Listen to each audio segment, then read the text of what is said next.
especially Secretary Haribosa, Undersecretary Ramon Reyes, Ms. Isabella, and other distinguished guests. Good morning. Thank you for inviting us here. Our motorcycle group, yung tinatawag natin MCPF, Motorcycle Philippines Federation Incorporated. We have been a group ito since 2004, 2 dekada na po, na nagle-lecture all over the Philippines. Nagsiseminar po kami ng traffic safety at nagpupunta rin sa mga eskwelahan sa buong Pilipinas. Kaya may moto-eskwela kami. Not only riders, but also children. Kaya yung team nga natin ngayon, be a road safety hero. Kaya pag dinifine mo yung road safety, simple lang teaching people how to behave safely when driving, riding, or crossing the road. Kaya napaka-importante po. Lahat po ng road safety pinag-uusapan natin. Pero the most important thing is the attitude and behavior in driving. Yun po yung napaka-importante po sa atin, especially yung mga riders like me. Ako, I've been all over the Philippines dahil Philippine Looper ako. I'm the past president of Adventure Team Philippines Big Bike Rider po. Kaya lahat po ng elements ng weather nasubukan ko na po sa pag-ride.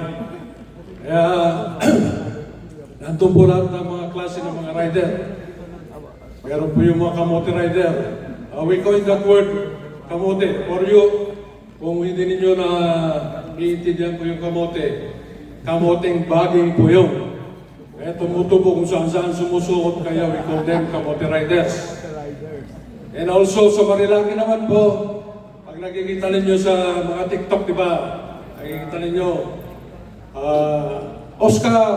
Oscar.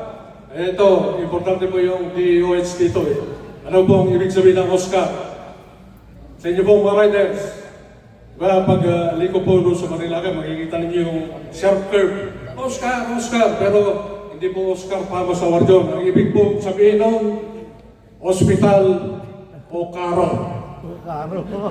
Kaya po yung sekretary, kailan po natin ng immediate rescue. Yung sa mga ambulansya natin, yung po ang kulang. Pagka na-disgrasya yung mga fellow riders namin, at tagal bago kami makakuha ng ambulansya. Wala, hindi malaman kung anong gagawin eh. Yung mga communities ko roon, hindi rin malaman. Kaya siguro magkaroon tayo ng mga ready ambulance or mga rescue doon sa area na yun. Kulang pa rin, if you have traveled all over the Philippines, makikita niyo yung mga road natin. Kulang po sa signages ng mga kalsada natin. Ang dami dyan, mga walang signages. Punta kayo sa Maliko. Nakarapunta na pa kayo sa Maliko.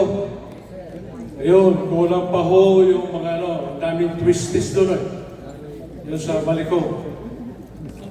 So, sa amin po, Secretary, we manifest and pledge our support for this road safety endeavor of the DOH.